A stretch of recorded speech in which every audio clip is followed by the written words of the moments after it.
Hi, welcome everyone to another session of Human Manual. There are manuals for every machine in this world except the most powerful machine, and that is the human machine. The most beautiful machine is our human machine. Let's take a little peek into that machine today. Let's take a peek and see how the human machine works. Hi everyone, welcome to another session of Human Manual. Today we're going to talk about beliefs. A very, very important subject, belief. The pillars of our life, the pillars of our existence, the pillars of the quality of life that you're going to lead, the pillars of what you are, where you came from. Those are all have connected to beliefs. Beliefs is one of the greatest things in life. If you do not have any knowledge of belief, it's very, very important to understand what a belief can do to you, what a belief can either make you or it can break you. So let's try to understand this very important human manual subject. Now, what is a belief? A belief basically is nothing but it's a state of mind. It is a state of mind in which you believe something to be true, something to be, you have faith. You build a faith, you build confidence, you think something to be true only because of the hearsay, only because of what you heard or maybe what you read or what you saw. There is no actual proof. You really do not have something that you can touch or feel. It's not like a material. You can actually touch the shirt. You can actually feel the shirt. You know the shirt is real. Holding my hair, I do have hair on my head, right? So it's not a belief, it's a reality, it's a factuality. I can touch my hair, I can feel my hair, I can feel my skin. I know there is skin. So these are not beliefs, these are realities. Now beliefs are something totally opposite. Beliefs is something that you cannot touch, you cannot feel, you cannot smell. You cannot feel them with our senses. The only thing that you know about a belief is what you believe to be true, what you believe to be factual. You place your faith and your confidence in something which you might just be a hearsay. It could be a rumor. Everything basically you are, your whole character, the way you move, the way you talk, the way you act, the way you think, everything has something to do about belief.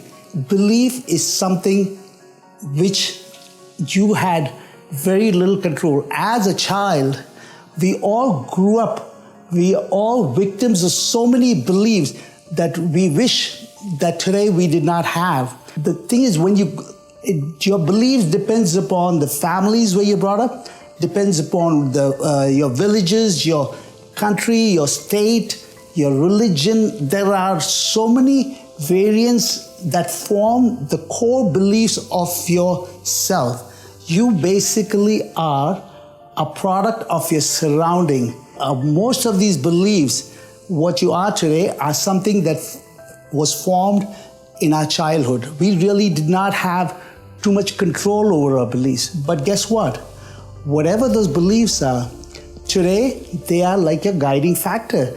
They are like a GPS. What those beliefs are doing is they have formed roads of your life. We basically have different roads each one of us follow. We all have our own GPS system. We all basically have our own direction. What you think may be right, I may not think is right. He may not think is right. Somebody else might not think it right. We all have different views of this world. We have different views of different people.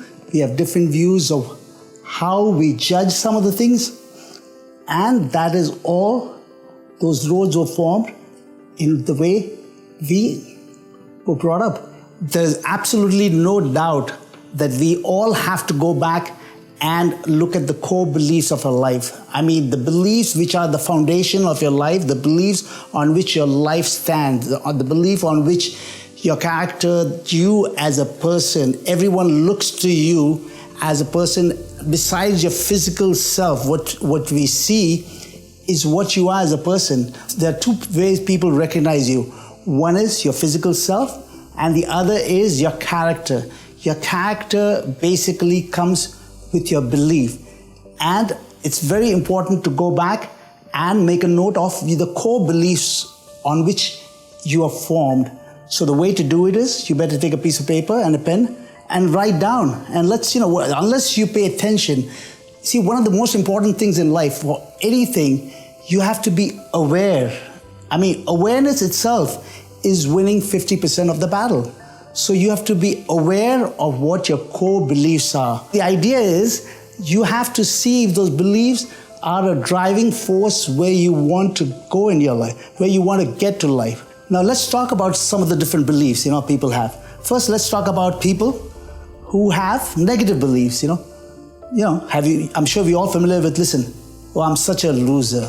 Oh, I'm an idiot. Oh shit, I didn't read the invitation well. Oh, I made a mistake. Oh my God, I think what I said was so wrong. Some of these are judgmental beliefs. The worst thing which we need to recognize is to have those judgmental beliefs, thinking that what others are thinking about you. Those are one of the worst kind of belief, because what they do is they stop you from growing. For all you know, those people that you're afraid might be thinking something, they've got enough problems of their own. Most of them don't give a damn about you, I mean, you think that other people are judging you. You think other people are thinking about you. You think other people are going to make comments about you. Listen, they've got their own problems, right? In order for you to have one up on them, let them worry about those things. Let them worry of those kind of thoughts. You be beyond that. You grow, and you don't follow that direction at all. Do not worry about what other people think. We all make mistakes, and we all going to make mistakes. Unless you make mistakes, you cannot grow. So let them worry about the thing. Your mind is very powerful. It can either make you or it can break you. It can destroy you or it can build you. Basically, you can have endless hope or you could be hopeless. It's all up to you. It's all up to your mind, how it develops. Now let me give you a few examples, the extreme beliefs of how people have changed and how people have got people to do different things. Let's talk about Mother Teresa, right? I mean, you just can't imagine the kind of belief that she must have had. I remember personally meeting Mother Teresa. I remember going to her ashram in Calcutta. Now, can you imagine for a lady to come all the way from Europe, to leave her entire family, to leave her entire country? She was brought up in certain neighborhood. She was brought up eating certain food. You should have seen how she lived. You should have seen in the ashram what she did.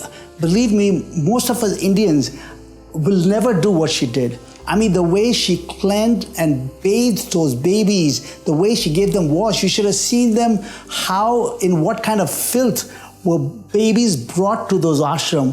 Now here's a lady who's brought up in Europe, who has grown up in some beautiful surroundings, in some great neighborhoods. She's brought up rich, she's brought up with wealth. She never seen this. So you could have imagined for her, what a difference, right? The only way a person can endure that is because of the beliefs. You could just imagine how powerful her beliefs could be. Let's look at another example. You look at some of our leaders, right? Gandhi. For him to have fought the British and for him to have fought that freedom, do you know how many times, what all he must have gone through to achieve that freedom? There was no press, there was no television. Do you know how many enemies did he have? So what was it? It was his beliefs. It was his belief that he wants to get freedom for our country. So that is another powerful belief. A person who has succeeded has got very different beliefs than the person who has failed. So you need to believe in yourself. You need to keep those expectations alive. You need to keep those hopes alive. Man is what he believes. It's what you choose to believe makes you the person you are. The terrorists who did 9/11. So you can imagine now for them, they knew what they were doing. They knew they're going to be burned. They knew the plane is going to come down. The plane is going to have scorching heat. Can you imagine the kind of degree, you know how hot those engine oil is when it comes down? Do you know how painful it is? So they knew what they're getting into. Some of these terrorists, they go and you see them shooting little kids. I mean, killing mercilessly. So what is it? It is their beliefs. They feel that by doing that, they're going to go to heaven. They feel in their heart that by doing that, it's going to be a blissful. They feel they're going to be reaching God. I mean, somehow it is drilled into them. Some kind of false information is drilled into them, and they repeatedly when they keep hearing that, they form that as part of a belief. And beliefs get you to do things that you would never. Either you will do it or you will never do it. It all depends. How do you think a workforce is trained? Look at Infosys, look at TCS. How do you think they train these thousands and thousands of their employees? What they do is they call up one of the coaches. They tell them, you please come in and train these people. Put these people and get these people to do act a certain way. A rumor, I mean, I was just reading the other day, I mean, we had a major stampede in Bombay. 23 people were killed. And guess what? All it did was one person started a rumor saying the bridge is falling down. The bridge is falling down.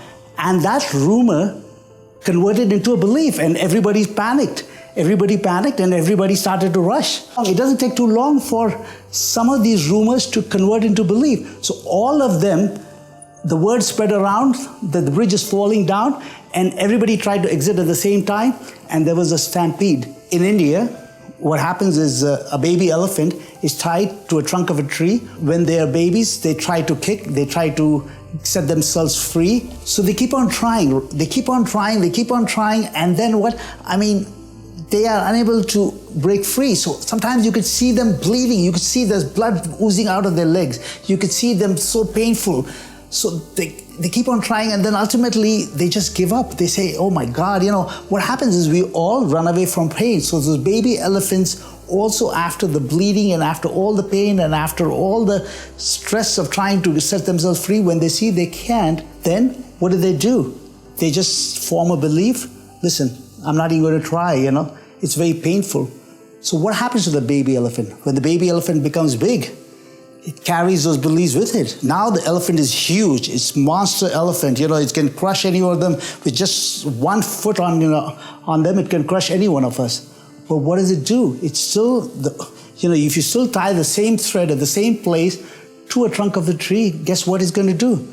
He's not going to move. It'd be so easy for him to set himself free. All he's got to do is kick, and he'd probably even break the trunk. But guess what he does? He does not move, because the belief has been instilled in his mind. We've all heard about how, Anthony Robbins has had people walk on burning coal, burning fiery coal. You go to California and he's got one of those institutions, and he challenges all these people. He gets these mass number of people. He gets 400 people in a group, and he challenges each one of them. I'm going to get you to walk on a burning coal. So what he does, he makes a pathway of these burning coals, and then he tells everyone, listen, you guys are going to walk on this coal. And people look at that and they say, there's fire, there's hot burning coal. And what they say, he's crazy, he's crazy. What he's saying, it's impossible. I'm never going to do that. I'm never going to touch it. What is he, nuts? what does he think? I'm crazy to be walking on that? But then what does he do? He trains you. He gets you these powerful messages. He puts these powerful messages in your mind, that your mind starts to change, that your mind starts to believe. So initially, from a complete resistance, slowly, over a training of a few days, your mind starts to accept. You start to form a belief that you can. And then when you're in a group, what happens? First, the most boldest of them all, the ones who were the first ones to change their belief, they're the ones who start walking. And then sooner or later, everyone Like a herd mentality, everyone follows. That's how powerful a belief is. Something that you never thought you could do. There's absolutely nothing wrong in questioning some of our belief. We may have been brought up in a society which just says that you have to have a blindfolded belief and just follow certain belief blindly. Absolutely not. I'll tell you something. I have learned that we must all go back and question some of our beliefs. We have been brought up to think that whatever your parents say, whatever your teachers and other people say, they're always right. Believe me, I think majority of the time they may be right, but there are a lot of things you can question. Let's say if I took a group of people that are living in a certain part of Pune where I was brought up, and if I was to have taken them and had them live in US or London or one of those places, believe me, their beliefs would be totally different today than what would have been had they spent the same amount of time in India. Because your society keeps telling you, listen, are you crazy to even question that belief? They look down upon you.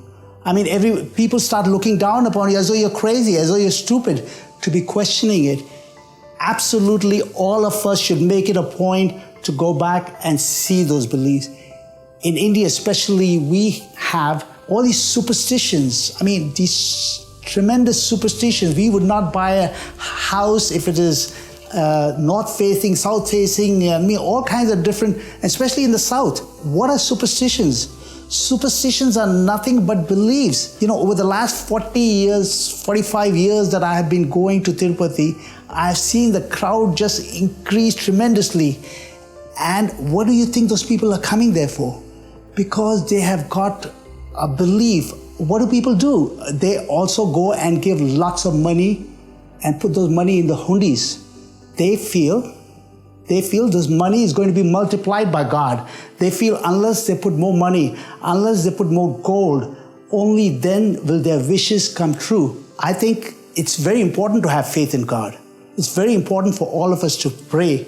But then to have such blind faith, you should see some of the people feel the more they torture themselves, the more God will listen to you. There are, in Muslims and in some other religions, they beat themselves up until they bleed, right? Because it's all a powerful belief in their mind. The more they torture themselves, the more God will listen to them. The more they put money in the hundi, maybe it'll come back 1,000 times multiplied. So please, it's very important for all of us to go back and question some of our beliefs and see if those beliefs are hurting you. All you got to do is just screen them. I'm not saying you keep an open mind. I'm not saying, keep an open mind to question some of your belief, and you will see how it helps you. Seeing is not believing. Believing is seeing. You choose to see things the way you believe. Let us understand how we can use our beliefs to help us. Let's say if you want to lose weight, you want to quit smoking, you want to quit drinking, you want to change any of the habits which you have. What do you got to do? How do you change a habit which is already formed? You go back and you form a belief that I can do it. I mean, the most important thing is saying that I can do it, having the faith, having the confidence, having the conviction. The smokers, you could see the packets of cigarettes, right? It very clearly says this is going to affect your life, it's going to destroy your health. But guess what? Even though government tries everything to give them as much information as they can to tell them it's not good for them, but do they quit smoking? No. It's not the lack of information that they have, it is the lack of belief. So what they need to do is first form the belief that they can do it. To form a belief that what they're doing is painful, it's just like, if you can walk on a burning coal, believe me, you can lose weight. Believe me, you can lose weight, you can quit smoking, you can change some of those habits which you've been wanting to change. What you need to do is look at those beliefs. One person's belief is equal to 99 people with interest only. See the strength? Look at the difference in the strength. One person believing and 99 people just having interest. That is a force a belief can carry. That one person can win better than these 99 people who only are showing interest but have not formed a belief within themselves. An expectation is a very strong belief that something is going to happen in the future, right? What are expectations? Expectations are nothing but belief, but those are what that keeps our hopes alive. Thank you all for listening to my video. Guess what? Next time when I see you, I expect you to be a strong believer in yourself. I expect you to be more positive. I could not get you to walk on the coal, but I hope I sent you back with the feeling that I'm going to change, that I'm going to believe in myself more.